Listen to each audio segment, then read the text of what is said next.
Wow. Okay. So you have clearly been doing your homework on this whole eco-friendly living thing. Seriously, this is impressive. Carbon footprint calculations, people. This is not messing around. Yeah, and it really shows a desire to dig deeper, you know?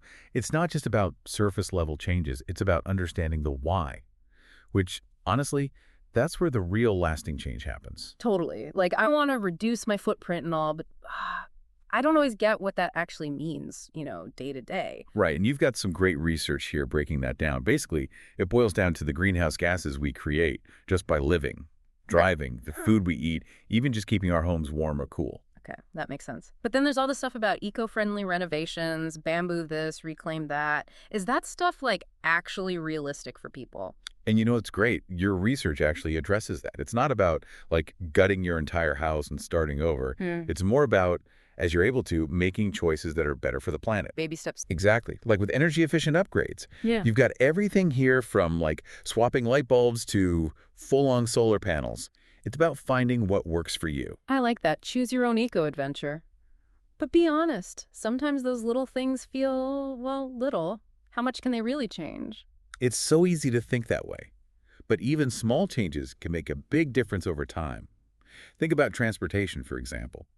You've got a lot here on choosing to walk or bike instead of driving for those quick trips. Okay, but what about people who, like, have to drive? Again, you've thought of that. Yeah. Carpooling, using public transportation when you can, even being smart about errands, Yeah. like planning your route so you're not driving all over creation. Okay, you're good at this. You've got an answer for everything. Speaking of which, conscious shopping, minimalism, what's the deal with that? Now, this is where things get interesting. Your research on minimalism, it's not just about a clean house, right? It's Yeah. about consuming less overall, thinking about what you buy, cutting down on waste. So less stuff, less impact, I get it. And that connects directly to what you found on the secondhand market. Buying used stuff, clothes, furniture, even electronics. I mean, they don't have to make as much new stuff and keeps it out of landfills. Plus, it's cheaper, right? Good for the wallet, good for the planet. Exactly. And you even included stuff about certifications like Fair Trade, B Corp, which, those can be really helpful for making sure that companies you're buying from are actually doing good. Like putting your money where your mouth is, literally. And speaking of consumption, let's talk about the food we eat. You did a deep dive on how our diets, especially meat, impact the environment. Hold on, before we go there, can you give me an example? You keep saying small changes, ripple effects. Anything specific that really jumped out at you? Oh, absolutely. There was this stat about the water footprint of meat. How much water it takes to, say, make a pound of beef versus beans or lentils. It was pretty eye-opening. Even just cutting back a little bit can make a big difference. Wow. Okay, so you're saying we all need to be vegetarian now. No, not necessarily. It's about having options. You've actually got a lot here on reducing meat consumption, supporting local farms, even just being aware of food waste. Finding that balance, right? What works for you and what you believe in. Exactly. And that's where something like composting can be a game changer, which, by the way, Composting, huh? I've always kind of wanted to try that, but, honestly, it seems a little intimidating. yeah, I get that. But your research actually breaks it down so well, it doesn't have to be a big, scary thing. Okay, so, how much of a difference does it actually make, though? It's huge. You see, when food waste sits in a landfill, it doesn't decompose the right way, and it creates methane. Mm-hmm. And methane, that's a greenhouse gas, but way worse than carbon dioxide. And composting, it's like the antidote. So I'm saving the planet, Andy. My garden can thrive. I like it. Exactly. And speaking of food waste, you've got a ton of great tips here on reducing that in general, too. Yeah, I was just looking at that. I mean, we were talking about meat earlier, but isn't wasting food just as bad? It's all connected. But you're right, the meat thing, that's a big one. To spill the tea, what does my research say? Well, you found some pretty intense stuff on factory farming and how it impacts the environment, like across the board. Okay, give me an example. For starters, the sheer amount of land and water it takes to raise all those animals, it's mind-blowing. Really? And then there's deforestation to grow animal feed, all the greenhouse gases from, well, everything. Okay, I had no idea it was that bad. It's a lot.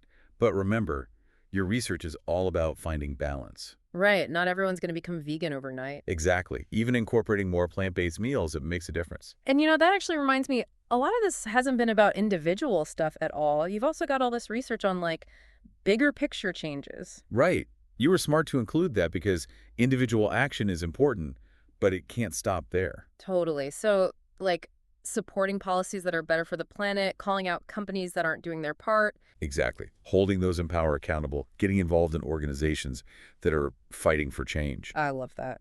It's easy to feel powerless, but there's so much we can actually do. And it doesn't have to be, protesting on the streets every day, although power to the people who do. Right.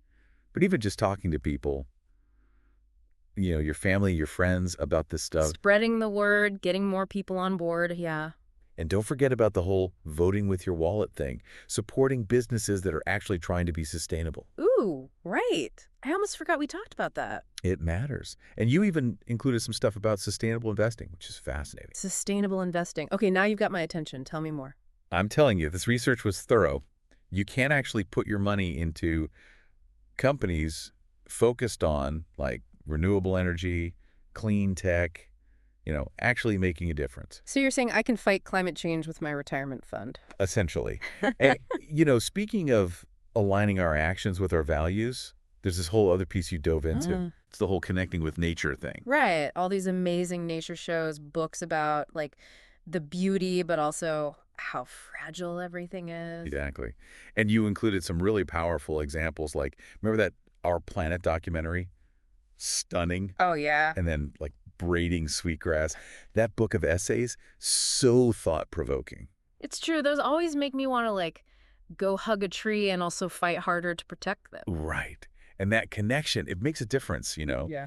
It's harder to care about something if you don't feel connected to it. Totally. You've got to actually get out in nature. And then it's like all those choices we're talking about, they just make more sense. You're not just doing it because you're supposed to. You're protecting something you love. Yeah. Exactly. We're part of something so much bigger than ourselves, and Mhm. our actions, they matter, even the little ones. It's a lot to take in, but also kind of empowering when you think about It it. is. And speaking of, you didn't shy away from the hard stuff either, climate change, all that. Yeah, it can be overwhelming. No, for sure. But what I liked was, for every problem you had solutions too. Like, people are out there fighting the good fight. Like we were saying, it's collective, right? It can't just be on each of us alone. And that's where the policy stuff comes in, the sustainable investing. It's all connected. Using what we have to make a difference, our voices, our choices, everything. And that brings me to what I think is like the big takeaway from all of this. Okay, lay it on me. This isn't just like a fact-finding mission. Yeah. This is about action, making those changes. I can tell you're serious about this stuff. You've clearly got the knowledge now. No. So to everyone listening, what's one thing you can do like today to make a difference? Ooh, I like that. No pressure, but like, what's that first step?